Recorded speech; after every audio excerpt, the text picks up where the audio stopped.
ذرا اس آیت پر اب نگاہ کو مرتکز کیجئے، انسان کا خسارہ کیا ہے؟ دیکھیے، سب سے پہلے میں آپ کی توجہ دلاؤں گا، ذرا آنکھیں کھول کر قلب حساس کے ساتھ نوع انسانی کا مشاہدہ کیجئے، کیسے کیسے دکھ، کتنی تکلیفیں، کتنی محنت، کتنی مشقت ہے جو ہر انسان کا مقدر۔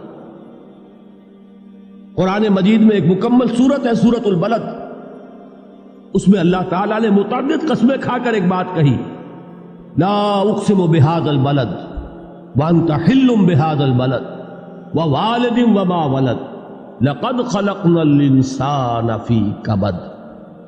ہم نے انسان کو مشقت ہی میں پیدا کیا، یہ مشقت ہر انسان کا مقدر ہے۔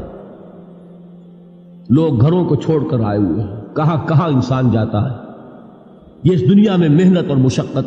ہاں، ایک مغالطہ ہو جاتا ہے کہ شاید یہ محلوں میں رہنے والے جو ہیں انہیں کوئی مشقت نہیں، انہیں کوئی دکھ نہیں، حالانکہ حقیقت یہ نہیں ہے۔ جو جتنا امیر ہے آپ دیکھیں گے اس کی جسمانی مشقت کم ہے، ذہنی کوفت زیادہ ہے۔ ٹرینکولائزرز کی انہیں ضرورت پڑتی ہے، انہیں سیڈیٹیوز چاہیے، خواب آور دوائیں مزدور کو نہیں کبھی ضرورت پڑے گی۔ وہ 8 گھنٹے کی محنت کرنے کے بعد احساس ہوتا ہے کہ وہ صبح ہی کی خبر لے گا۔ اور یہ وہ لوگ ہیں کہ جن کو ہپنوٹکس، خواب آور دوائیاں، سیڈیٹیوز، مسکن ادویات، یہ سارا لیبنیم اور یہ ویلیم اور یہ فلاں اور یہ فلاں، یہ کہاں جاتے ہیں؟ ذہنی سکون اور اطمینان انسان کو حاصل نہیں۔ کسی کی جسمانی مشقت ہے، کسی کی ذہنی مشقت۔ میں آپ کو یاد دلانا چاہتا ہوں مہاتما گوتم بدھ کا معاملہ۔ 30 برس کی عمر میں کپل وستو کا شہزادہ محل کو چھوڑ کر نکل گیا، جوان بیوی کو سوتا ہوا چھوڑ کر گیا، شیر خوار بچے کو چھوڑ کر گیا۔ راجدھانی میں رہنے والا محل کا باسی، جسے یہ معلوم ہے کہ باپ کے بعد مجھے یہ سلطنت ملنے والی ہے، کیوں گیا؟ کبھی کبھی آپ نے سوچا؟ اس نے انسان کے غم اور دکھ کا مشاہدہ کیا۔ اس نے دیکھا کوئی اندھا ہے، ٹھوکر کھا کر گر رہا ہے، کوئی والدین کھڑے ہوئے رو رہے ہیں اور ان کی نگاہوں کے سامنے ان کا نہایت محبوب بچہ دم توڑ رہا ہے اور وہ کچھ نہیں کر سکتا۔ اس نے سوچا یہ صدمہ کیوں ہے انسان کا، یہ دکھ اس کا مقدر کیوں ہے؟ اس صدمے سے، اس دکھ سے نجات پانے کی بھی کوئی شکل ہے کہ نہیں؟ انسانوں کی ایک عظیم اکثریت، شاہ ولی اللہ دہلوی رحمۃ اللہ علیہ کے الفاظ ہیں کہ وہ لدو اونٹ اور کولو کا بیل بن کر زندگی بسر کرتی ہے۔ جو 8 گھنٹے تک اینٹیں ڈھو رہا ہو، اس شخص کا تصور کیجیے آپ، وہ واقعی انسان ہے یا حیوان بن گیا ہے؟ اور 8 گھنٹے کی اس محنت کے بعد بھی ہو سکتا ہے کہ 2 وقت کی روٹی اسے پوری نہ ملے۔ اور یہ تو ہو سکتا ہے، نہیں ہوتا ہے، کہ اگر بچہ بیمار پڑ گیا ہے تو شاید کوئی برتن بیچے بغیر اس کی دوا کا سامان نہ کر سکے۔ ایسا شخص کتنے بوجھوں تلا دبا ہوا ہے، کتنی مشقت کے اندر پسا ہوا ہے۔ لدو اونٹ اور کولو کا بیل، انسانوں کی عظیم اکثریت اس سطح پر زندگی بسر کرتی ہے۔ لیکن آپ کو معلوم ہے کہ کولو کے بیل کے لیے مشقت ہی مشقت ہے، اس کے احساسات یہ نہیں ہیں جو کہ ان سے انسان کو جو صدمہ پہنچتا ہے۔ ایک بیل کو اس سے کوئی غرض نہیں کہ اس کا کوئی بچہ بھی تھا کہ نہیں تھا، اس کو کوئی بخار ہوا ہے یا کیا ہوا ہے، اس صدمے سے وہ بیل بچا ہوا ہے۔ گھوڑے کو کوئی پتہ نہیں کہ میرا بھی کوئی اولاد میری ہے یا نہیں ہے، اور مجھے اس کا کوئی صدمہ ہے یا دکھ ہے، کوئی پتہ نہیں۔ لیکن انسان کا معاملہ یہ ہے کہ والدین کو جو جو دکھ دیکھنے پڑتے ہیں اپنے بچوں کے لیے، اپنی اولاد کے لیے۔ رات کی نیند ہے حرام ہے اس لیے کہ بچہ بخار میں تپ رہا ہے یا درد سے تڑپ رہا ہے، لہذا نہ ماں سو سکتی ہے نہ باپ سو سکتا۔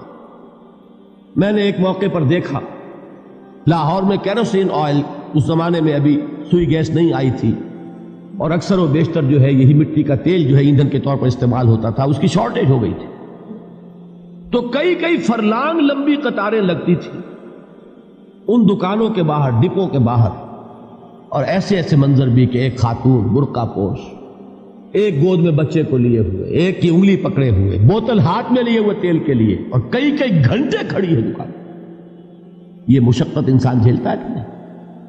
غالب نے اس کا نقشہ کھینچا ہے کہ رنج سے خوگر ہوا انسان تو مٹ جاتا ہے رنج. مشکلیں اتنی پڑی مجھ پر کہ آسان ہو گئی. ہم بھول جاتے ہیں، ورنہ واقعہ یہ کہ قلب حساس ہو اگر، اور قید حیات و بند غم اصل میں دونوں ایک ہیں. موت سے پہلے آدمی غم سے نجات پائے کیوں؟ اچھا یہ تو ہوا لقد خلقنا الانسان فی کبد. حیوانات کا معاملہ ایک اور اعتبار سے آسان ہے. ان سے کوئی محاسبہ بھی ہے کیا؟ کوئی جواب دہی بھی ہے؟ کوئی ان کو اللہ کے حضور میں کھڑے ہو کر اپنے اعمال کا حساب بھی دینا؟ نہیں. انسان کی یہ ٹریجڈی ہے، یہ المیہ ہے انسان. اس کو بھی قرآن مجید کی ایک سورت میں قسمیں کھا کر اذا السماء انشقت، اس کے بعد کیا فرمایا؟ یا ایھا الانسان انک کادح الی ربک کدحا فملاقیہ. اے انسان، تیرا المیہ، تیری ٹریجڈی اس سے کہیں بڑھ کر ہے. تجھے صدمے پر صدمے جھیلتے ہوئے، مشقت پر مشقت برداشت کرتے ہوئے ایک روز اپنے رب کے حضور میں بھی کھڑا ہوگا، جواب دہی بھی کرنی. اس دن کے حساب سے، اس دن کے احساس سے جو بڑے بڑے ہماری امت کے عظیم جو گلے سرسبد ہیں، ان کا یہ حال آپ نے پڑھا ہوگا. حضرت ابوبکر صدیق رضی اللہ تعالی عنہ وہ ایک عجیب کیف کے عالم میں فرمایا کرتے تھے، کاش میں درختوں پر چہچہاتی ہوئی چڑیا ہوتا جس سے حساب کتاب نہیں ہوگا. کاش کہ میں گھاس کا تنکا ہوتا جو آج ہے اور کل آگ میں جلا دیا جاتا، ختم ہو جاتا، اس سے محاسبہ کوئی نہیں. وہ جس کے احساس سے کہ حضرت عمر جو ہے اپنے انتقال کے وقت سخت بے چین تھے. ان کے بیٹے حضرت عبداللہ ابن عمر رضی اللہ تعالیٰ عنہما نے ان کا سر جو ہے وہ اپنے زانوں پر رکھ لیا تو کہا نیچے ڈال دو. ایک عجیب بے کلی اور بے چینی. انہوں نے کہا ابا جان آپ کیوں پریشان ہیں؟ آپ تو عشرہ مبشرہ میں سے، آپ کو تو اللہ تعالیٰ نے جنت کی بشارت حضور کے ذریعے سے اس دنیا میں دی. حضرت عمر فرماتے ہیں کہ خدا کی قسم اگر قیامت کے دن عمر برابر سرابر پر چھوٹ گیا تو بہت بڑی کامیابی تصور. یہ احساس جن کو ہوتا، حضرت علی کا حال کیا ہوتا ہے؟ ابھی جو آپ نے حافظ صاحب سے سنا، یہ حضرت علی کا معاملہ ہے کہ ایک تیر پیوست ہو گیا تھا، کسی طرح نکل نہیں رہا تھا. حضرت علی نے فرمایا کہ اچھا چھوڑو مجھے، میں نماز کی نیت باندھتا ہوں. نماز کی نیت پڑھتے تھے تو لرزتے تھے، کانپتے تھے. کس کے سامنے کھڑا ہوں اور کس کے سامنے مجھے ایک دن جواب دہی کے لیے کھڑا ہونا ہوگا. لن تزولا قدم ابن آدم، حضور نے خبر دی ہے ابن آدم کے قدم ہل نہیں سکیں گے. جیسے مجرم کھڑا ہوتا ہے کٹہرے کے اندر، اس کٹہرے میں سے ہل نہیں سکو گے حتی یسأل عن خمس، جب تک کہ 5 چیزوں کا حساب نہ لے لیا جائے. وہ 5 چیزیں کیا ہے؟ کان کھول کر سنیے. عن عمرہ فیما افناہ، عمر کا حساب دو. یہ 80 برس اور 70 برس ہم نے تمہیں دنیا میں دیے، کہاں ضائع کیے؟ وعن شبابہ فیما ابلاہ، اور خاص طور پر جوانی کا دور، امنگوں کے دن، ولولے ہوتے ہیں، قوت ہوتی ہے، توانائی ہوتی ہے، آدمی چلتے ہوئے زمین پر پاؤں مارتا ہے، قوت جو ہے وہ اپنا اظہار چاہتی ہے. یہ جوانی کہاں گلائی؟ حساب دو، ایک ایک لمحے کا حساب دو. وَعَن مَالِهِ مِنْ أَيْنَ اكْتَسَبَهُ وَفِيمَا أَنْفَقَهُ، ایک ایک پائی کا حساب دو. مال کا کہاں سے کمایا تھا، حلال سے کہ حرام سے، اور کہاں خرچ کیا تھا، گل چھروں میں، عیاشیوں میں، یا نیکی کے کاموں میں، ادائے حقوق اللہ کے دین کے لیے. 4 سوال ہو گئے. 2 زندگی کے بارے میں، ایک زندگی پوری بحیثیت مجموعی کہاں کس کام میں لگائی، اور خاص طور پر شباب کا دور کہاں لگایا.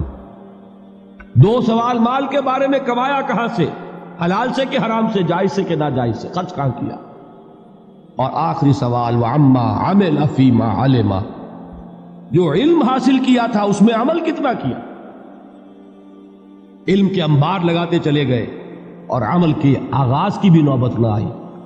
یہ علم جو ہے یہ اس روز سب سے بڑا وبال بن جائے گا. انسان اتنا علم اور عمل کچھ نہیں، بجائے کہ کریڈٹ کا ذریعہ بنے یہ الٹا ڈیبٹ کا کھاتہ بن جائے.